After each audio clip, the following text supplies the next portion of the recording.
Hello YouTube, Damo_23 here and welcome back to another episode of Glory Hunter. In today's episode, we've got our first official game in the league as AS Monaco manager. If you haven't checked out last episode, it was us and going through the squad with a fine-tooth comb and building the squad and transfers, etc. So if you want to check out that action, that's the last episode. If you don't know why we're here at Monaco, 2 episodes ago, obviously we were unemployed for a little bit. So that explains all of that. We will be obviously recapping very quickly the transfers in and how the squad looks, of course. But today it's all about Strasbourg and how we went in pre-season. Firstly, though, we are going to start with the league table. We are predicted to finish currently in 3rd spot. We do not have any players apparently in the Media Dream 11, mainly because in France they never ever have it as a 4-3-3 or 4-2-3-1. They always have it at 5 at the back. With that being said, that is what's predicted to be our starting 11, and to be quite fair to the AI, bar one player, that is pretty correct, and that would obviously be one of our new signings coming out, Timber moving into the midfield, and Victor Nelson coming into centre-back. With that being said, and without further ado, let's go and recap who we've signed, and then recap pre-season. First, we're going to recap on the outs. We weren't in the involvement of selling Patson Daka, but we did get the money to spend, so there we go. We sold Christopher, I can never pronounce his band, Baumgartner. Very well-rounded, but only 20 mil there. We sold Riedel, our backup centre-back, for 90 mil because he wanted to leave anything more than 12. We got an offer. Missouri at 31, obviously a very good backup right-back, but at 31 years of age and on 120k a week. I ain't selling. I ain't keeping him on that. We sold up what was the number one goalkeeper, Anatoly Turbin. A very good Ukrainian international, but not a world-class number one goalkeeper that we need to challenge. There we also sold John Bellingham, Donnelly, the backup keeper we sold, and a couple other people we got rid as well to free up a lot of wage. If we really wanted to spend more money, still got 93 million in the balance and 383k wage. We've done a very good job. We're now going to run through this in chronological order from first signing all the way up. If you guys have watched previous episodes, you know this was the first signing I went for before basically first day. Ryan Soler got relegated with Brighton. I think he's fantastic. I think if you get him in and playing full-time in a better division and with better players, he'll score goals because he's got natural dribbling, finishing, and physicals to burn. He's also got very well-rounded mentals and can pass the ball. Secondly, World Cup, 3 years. He's going to be part of my squad. I want him to be playing under me to get some minutes and to really develop. Secondly, Goran Markovic, people may remember he's the keeper that got Norwich to win the FA Cup 3 years ago and then the Europa League 2 years ago, which is why Norwich played in the Champions League recently. With that being said, he's world class. We joined him for big amounts of money, and if you have a look at his value already, he's worth 167 million just for moving. We got him for 43. Roman Galbert we did sign with the potential ability of being number one for us in the future. He's going to start today on the bench, but will probably move into a starting 11 spot by the end of the season. Yet again, same thing. World Cup coming up, 3-star, scored lots of goals for me off the bench, and when Victor Osimhen was out injured last year, so to bring him in with the eye of him being a more main man is massive. He always has this where his acceleration goes down to from 15 to 14, then it's 15. Outside of that, though, he's a very good player, and I expect him to do very, very well for us as well. Roland Zaire-Emery, another player. If you look at his potential, 4.5 stars. He never ever grows at PSG because they always hold on to him, never let him go out on loan, whatever. But we've loaned him in next 2 seasons. PSG paying half the money. We have an optional future fee of 53 mil in 2 seasons' time. It's going to be very much dependent. Have you developed? Have you broken into my France squad? If the answer is yes, we pay the money. If the answer is no, we'll go back to PSG. Next on the list, though, is a free transfer. Pablo Torre from Barcelona. Yes, Barca released him. He didn't have the best of time at Barca, but as a backup centre attacking midfielder, he is absolutely superb. 15 dribbling, 16 first touch, 17 passing, 16 technique, 16 vision, 15 decision making, great natural flair as well, and fairly well rounded in all the other stats. As a backup attacking midfielder to change games or to fill the spot when someone else is suspended or injured, etc. A very good footballer, of course. Goretzka needs no introduction, still world class, 6 mil, does want 150k per week. More the fact that I have a world class midfielder to come off the bench at any given time. Why would you not have that around the football club? He's the sort of guy that if he gets going, he could be nailed on the team sheet, and this guy here in the reserve side in the Conference League will probably win most games by himself, and in the league, any injuries, in he comes, he's fantastic. Mandanda, it's not Mandanda's done, which I wish it was. Backup keeper, obviously sold Donnelly to get rid of a foreign spot, and he's obviously very, very good, very well rounded as a backup keeper, has the potential to maybe break into our French squad. Same with Pascal, he hits his potential, he's going to be one of the best French right backs going around in a few seasons' time for the World Cup. 30 million was his release fee from Stoke. We paid it just as a good backup. He's going to play a lot of games in the Conference League, etc., and the those weaker French League games, French Cup games, because there's a lot of them, and that's just going to allow him to develop and us really to focus on making him better for the World Cup. Hence why I went to Monaco to be able to do this. And then 2 signings you guys have not seen. We obviously were selling our centre backs, so we went after some centre backs. Vasic, I didn't have a scout report on the time of me signing him. He was 18, had only wanted 2 mil as a release fee, roughly. And then look, I just saw physical, 6'6", has natural leadership positioning. I'm going to take a punt. Works out he's not apparently that good, but I am going to keep him around, play him in the occasional game, mainly in Europe, and see if he does develop. Because if he somehow hits the physicals, I really think someone at 6'6" will break the match engine. But lucky last, a guy that you guys will see throughout the season, Pablo is in. He's been capped twice by Argentina, and being capped twice by Argentina, he's very well rounded. He's got a lot of 14s that are going to turn into 15. And he backs up our centre back beautifully. And being that he's foreign, 5.75 mil, and because we sold all our foreign spots, we're in a really, really, really good spot. With that all being said, and without further ado, I can hear my mum calling me in the background. So I'm actually going to save here for a second here, YouTube, and I'll be back in just a moment. I'll cut away now, so you guys don't hear me get yelled at for whatever reason I'm about to be, and I'll be back in just a moment. And with the seamless cuts, I wasn't yelled at, by the way, but we are back. Mum couldn't find something, so could hear her blurting my name from out in the hallways. With that being said, let's go through the starting 11 of today's game and what our starting 11 would normally look like as well. Markovic, who you've seen, is in there. We've got Nelson, who I will bring up their stats on screen. You guys have seen Lefebvre, but I will say Vanderson would be our normal number 1. We know how good that he is.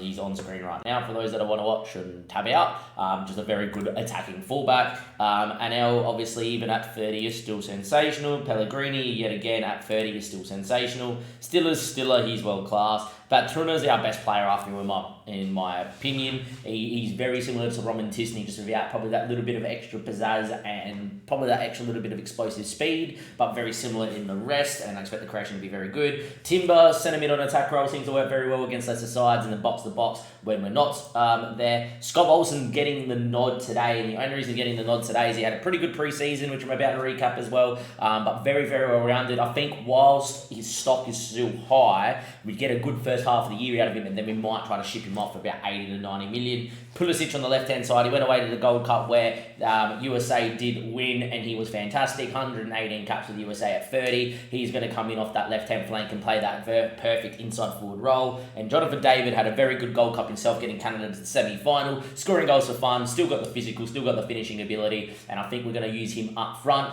and go with the experienced three-man for formation there, three forward men formation there in the 4-3-3, which means Boyer, Galba, and Soler are all very quick, very pacey, and any time after the 65th, 70th minute, we're going to have some explosive speed to go and beat sides. That is for sure. With that being said as well, if you have a look through pre-season, a very interesting pre-season. Only loss that we had was to Newcastle, where we lost 1-0 there at St James Park on my return. We did beat Anderlecht Club Brugge easily. In Coventry's testimony, we drew 2-2 to Chelsea. And the other one is we led 4-0 at Anfield before conceding 2 late goals. Soler getting a hat-trick. We also drew Adrada there in the third round of qualifying, and we did rotate pretty extensively. It was only 3 days ago. We won 5-0 in a game we utterly dominated in, and we got to give a lot of the guys a debut, and Soler got a brace on that game as well. Without further ado, though, let's get into it. Let's see how we go here today, and hopefully we play out of our skin. Strasbourg, though, in my Paris 13 Atletico save, historically, one of those sides that love to offend you, so let's see how that goes as well. We should be winning this match fairly comfortably. We're going to tell the boys to make us proud, and away we go. Firstly, game of the season.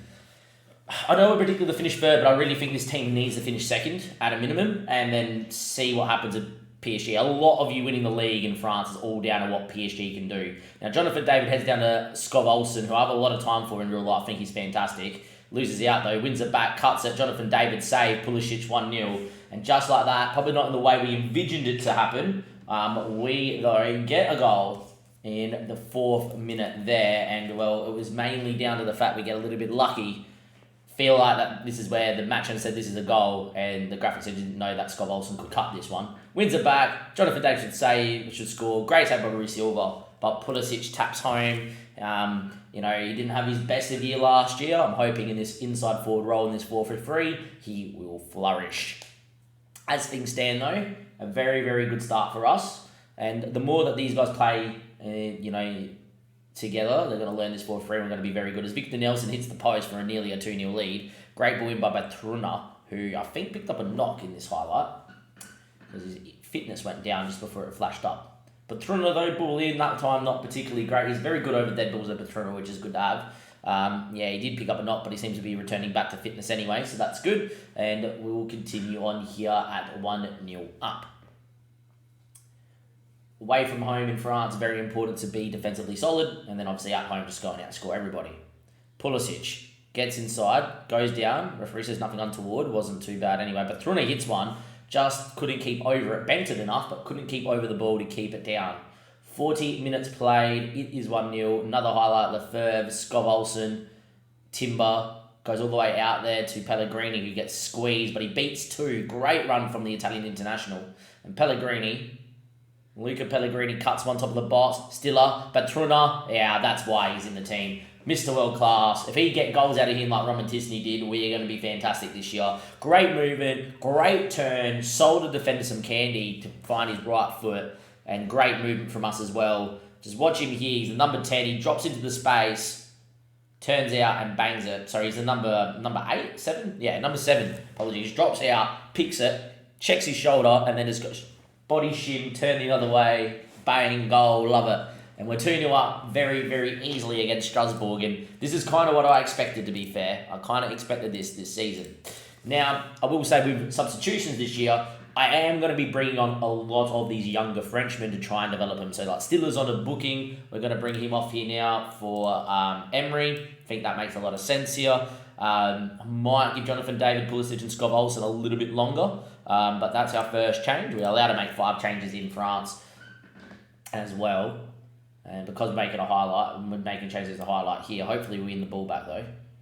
I just don't want Stiller to get a suspension. But Truna, Timber, Jonathan David, who's been a little bit lean in goal, should have scored that big chance, but instead cuts that back. But Truna's effort's been somehow deflected over the bar. Should have been 3-0. Good movement though from Batruna getting forward. Loves getting forward himself. And we've absolutely dominated Strasbourg. And it's another corner. Batruna, Anel, great header, 3-0. We've been dominant.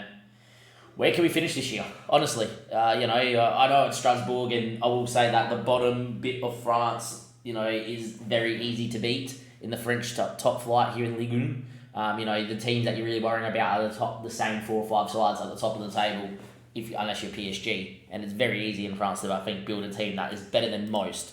Now, with that being said, we do have some people here that want to come on. So, Serge on one side, Roman Gabba on the other, Soler up for Jonathan David as well. And we've already made 4 changes. I'm going to bring Pablo Torre in for Batrun's had a pretty good game and he's a little bit legless. There we are. 5 changes, mate. In total, 70th minute. We've got a lot of the French youngsters out there as well. We have a very exciting and dynamic front 3 here. And this is where I expect to nearly, if we get on the ball, kill teams with speed. We don't there, though. And here comes Strasbourg. The chance, Markovic may be needed. And, well, what a fantastic save from the international, from Serbian international correction. I'm pretty sure he's Serbian. Anyway, for the man that cost us 50 million, worth 167, flings himself to his left, to his right, sorry. What a save. Quinton Timber, though, picks it up. No room for Goretzka today, but that's okay. Goretzka's going to spend most of his time playing in the Conference League and when there's injuries, to be fair. Time ticks. It's been a pretty good day out, but 78 minutes played. Here comes Strasbourg. We do have a few tired legs out there at the back 4, so maybe could ship a goal here, which would not be nice. But Galbert tracks his man. Somehow doesn't get the ball, even though it was on his foot. Zito, good ball in. Falls to him. Markovic again. What a save. You've got quite a world-class keeper in there, boys. Point-blank range. What a save. Got to tell the boys in a second here to demand a touch more. We need to really focus up. We're giving him a chance here. Loftus-Cheek, Zito, should be our ball here. There's no way they win that, but they do. They are carving us up alive here. We need to really focus up. We really should have conceded twice now. Bamba, Zito, good ball, miss. Alright, we're gonna do a few things here. We're going to lower this tempo, go back to lower, which I don't want to do. But I'm going to go to a wing back on defend and a wing back on defend. Don't overcommit here as well. We don't need to go to lower. Just leave that like that. Just go like that. Maybe be a little bit less expressive though. Pass the ball into space, which is fine. I'm going to do that. And there we are. Just got to try and get the boys to really understand that, hey, we don't fall away here. First game in, you do not take your foot off the throttle. You know, this front three really should have got some chances here today. They haven't. But time ticks away. We win 3-0.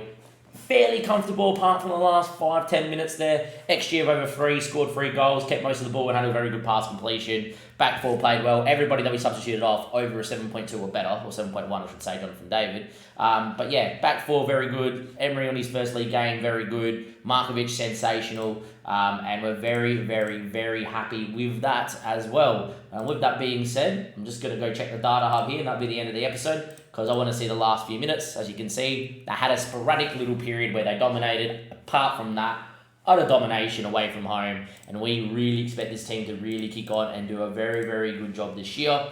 Obviously, PSG is yet to play, but that puts us top of the table. How long will we last there? Probably not too much longer, to be fair, till PSG get going. Where do you think we'll finish? I'm going to make a prediction where I would be happy to finish. A very deep run in the French Cup, only being knocked out by PSG. We get knocked out by anybody else, I'll be very upset. And for us to finish second or third to PSG, but be close enough to go, okay, there's some hope for future seasons. In saying that, they had one game a year. You never know, it could be one season, one and done. Until next time, though, thank you very much. I'll see you guys for PSG because that's next episode. Thank you and goodbye.